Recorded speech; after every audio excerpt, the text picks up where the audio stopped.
Hey everyone, it's Alex, and welcome to the Marvel Snap Decks of the Week, the weekly series where I showcase the top 10 best decks in Marvel Snap. And if you'd like to support the content, be sure to double check that you are subscribed. And of course, hitting the like button, because it's free. That's all that YouTube cares about.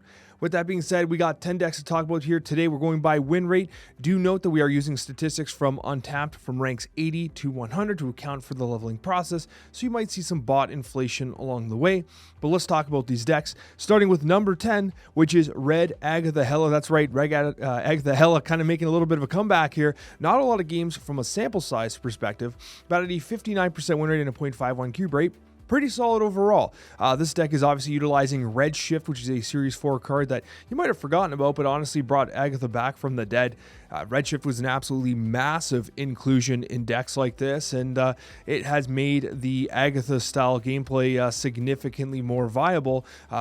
Gone are the days where we're playing stuff like Black Knight. We're not using that anymore, although if you have Black Knight, there are variations of Redshift Agatha that do utilize the Black Knight. This instead is going with the Blink combination. You can do things like Corvus Blink. You can also do things which ideally is like a Jubilee Blink as well. You're pulling non-stop chunks. Hela is a great option for bringing back all the things being discarded by the likes of Corvus Glaive, and if you discard Hela, you do have the Ghost Rider as well. A very fun deck to play, one that is largely forgotten about, so I'm glad to be bringing it up on the top 10 decks of the week.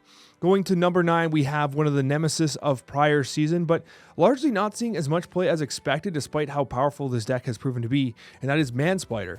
Manspider very naturally is straightforward to counteract with the likes of Shadow King and Shang-Chi, but overall at a 58% win rate and a 0.55 cube rate, there's some decent stats here. What I'll warn you, though, is that there is a cube rate deficiency here because of the amount of times that Shang-Chi and Shadow King are impacting the board state for someone who's playing Manspider. Because we have some absolutely excruciatingly high cube rates we're going to be talking about momentarily. So it kind of does surprise me that Manspider is not performing as well, but it's a very face-up deck. The snap equity has to come from you identifying when you have the lines you need to put a front-facing tower of power in front of your opponent with some reliability that it's not just going to get punched out of its existence, right? So Manspider being a little bit more face up does reduce its cube rate, but heck yes, the win rate's there, and the outright power capabilities of Manspider is something to behold, and that comes in at number 9. Coming in at number 8, we do have finally the Season Pass card Weapon X, performing at a 60% win rate and a 0.62 cube rate. Overall, it's pretty solid. Like, it ain't all that bad. Like, this is pretty solid. I do like that Angel is making this deck.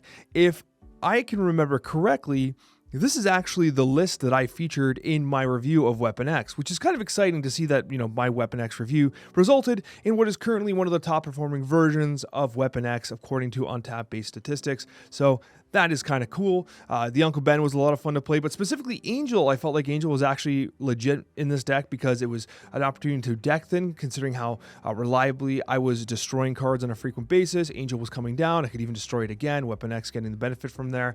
The Shauna Squirrel Girl stuff allowing you to essentially feed into your Killmonger, which then feeds into your Weapon X, was a lot of fun. And as I mentioned in the past, I do think that Weapon X on turn 5 with Killmonger is absolutely fine. If on turn 1 you're doing something like Uncle Ben, turn 2 you play down the Weapon X, or not even turn 2 you do whatever else, then turn 3 you do something like a Shauna, turn 4 whatever, turn 5 you can do Weapon X Killmonger and blow up all the 1-drops that you've now established, right? Anyways, Weapon X, if you're looking to get that weekend mission done, this is going to do it.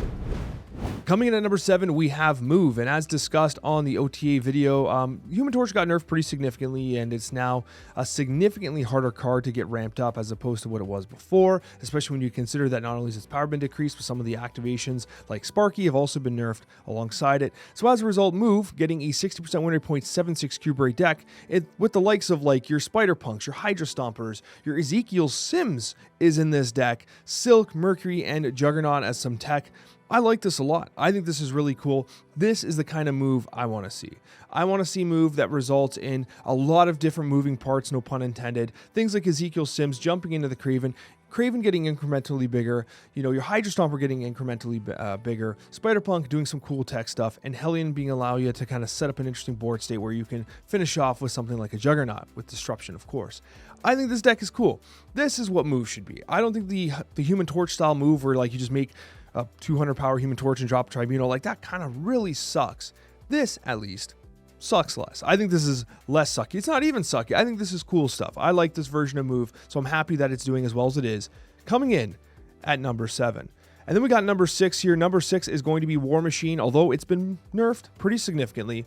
War Machine alongside Electro is still seeing play, which allows you to do things like Electro into War Machine, setting up a big chonk like a Infinite later on. But more importantly, it allows you to do something like a Galactus First Steps into Ebony Maw with that 7 energy on turn 6. It really lets you amplify what your reach looks like on that turn 6 with that 7 energy because of what Ebony Maw is able to do. Do also keep in mind that even though the Electro is in play, if you have that War Machine, you could play, whatever. You can play multiple cards, right? But Jeff, if you don't happen to pull the War Machine, Jeff does represent an opportunity. So if you do like the Electro, then a Blink or whatever, and you don't actually pull War Machine, you get to still play stuff alongside, like, you could Legion and Jeff, because Jeff can be played in conjunction with another card because nothing can stop it, not even Electro. There's a couple different ways you can approach playing this deck, which I think is really fun, but it is slightly cringe still. Is it better than it was before? Yes, it's less frustrating. Does the stuff with Storm still happen? Sure, it can, but there's a couple extra hoops you got to jump through. I'm ultimately hoping that they approach Storm with a complete rebuild, like we've discussed in the past, that Storm is an iconic character, and even in the OTA note, they said Storm is an iconic character. So I hope they consider a whole rework to Storm where she just becomes just a viable part of the meta in a non-cringe way, because I want to love Storm. Everyone wants to love Storm. Everyone does love Storm. Just the card Storm in Marvel Snap, maybe a little controversial in a couple little ways. And that's going to take us to number 5. I'm having a hard time finding my mouse today. I don't know what it is. And number 5 is going to be straight up Headpool, Deadpool, Destroy. This is going to feature the highest cube rate in Marvel Snap according to Untapped-based statistics at 1 full cube, 0.16. It's also running a 61% win rate. And I wanted to talk about this deck because, damn, is it performing well? You can't deny the cube rate. Like, it is astronomical, and it has a pretty big sample size considering it's Destroy. Now, was this helped with the, kind of like the weekend mission, with the hot locations? Perhaps, but I filtered that data out. Using Untapped, I filtered the data for the hot locations out, so this does not incorporate the hot location data, and it's still just absolutely clapping cheeks, which is, to be expected for the most part. This does not run Moira X. It makes me a little sad. It does make me a little sad. But you know what? At the end of the day, there's nothing wrong with playing some Deadpool. Some Deadpool Wolverine Carnage action is going to get you what you need. You often get the death for free, especially considering how much Weapon X is being played right now. Null feels like free real estate. So even if you're playing against a Weapon X player and they tend to be popping off a little bit, you have answers with your own stuff, right? And some of the Weapon X decks have been cutting Null. Like, some are playing it naturally, but you'll have Null, you'll have Death, and the current meta around getting that weekend mission done does favor you having Death and Null in your deck. So this deck here at number 5 doesn't surprise me it's doing as well as it is, which is going to take us to number 4, which is Victoria Hand featuring Moon Girl. We don't actually often see Moon Girl making these decks all the time. Like, there have been some flashes of Moon Girl here and there. It did get buffed relatively recently to a 4-5. It was a 4-4 for the longest time. Did it go down to 4-3? I don't remember, but it did get buffed to a 4-5. This variation is also running Armor, which is a little unique. That's definitely a meta call. If the Destroy-centric season, we have Weapon X all season.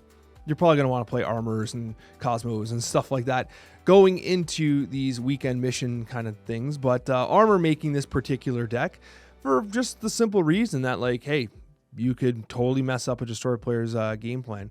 Technically, you can also use it to benefit like something like a Misery if you want to keep stuff on board. Instead of destroying the Mirage, you can Misery the Mirage, proc the effect, and not necessarily destroy it with the armor. But realistically, you want to destroy stuff like that hood, get the double demon, get the hood out of the way, etc., right? So I do like, and I've really grown to love what Agony Frigga does, because let's say you do Agony on turn 1, and then you do like Iron Patriot turn 2. That Patriot's a 6 power, and then you Frigga that 6 power Iron Patriot, or that 6 power Mirage. When you Frigga the Agonied unit, you're getting the extra power being copied again. So you get the double dip on the Agony, which I think is actually kind of cool.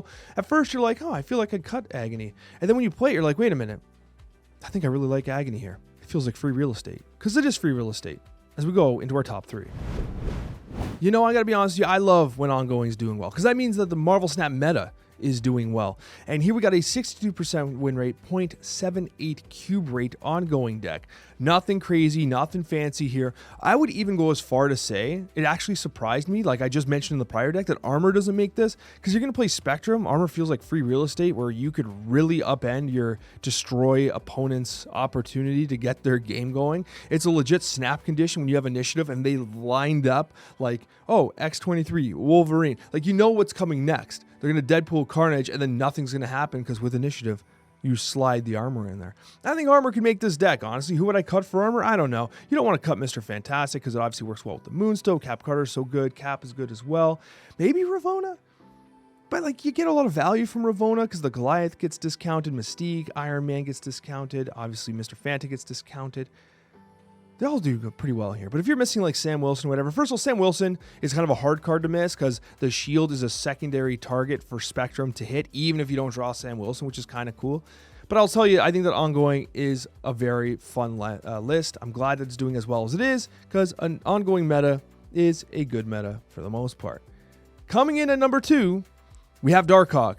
I love Darkhawk. I'm glad Darkhawk's doing well. And actually, I feel like it was not so long ago that I talked about Terrax the Tamer being one of the least appreciated cards in Marvel Snap.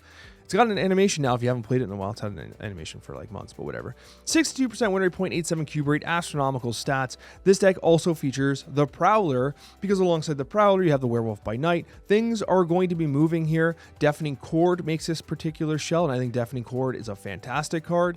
This also features the likes of Hood. You have Sentry and Nihilus. You have a lot of opportunities there to really disrupt your opponent alongside the deck filling essentially the deck filling stuff of the Korg and the Terrax the Tamer. If you're missing a particular card here, you could consider Rock Slide. Rock Slide does feature well in Darkhawk based decks if you happen to be missing Prowler or something like that. A pretty straightforward substitution.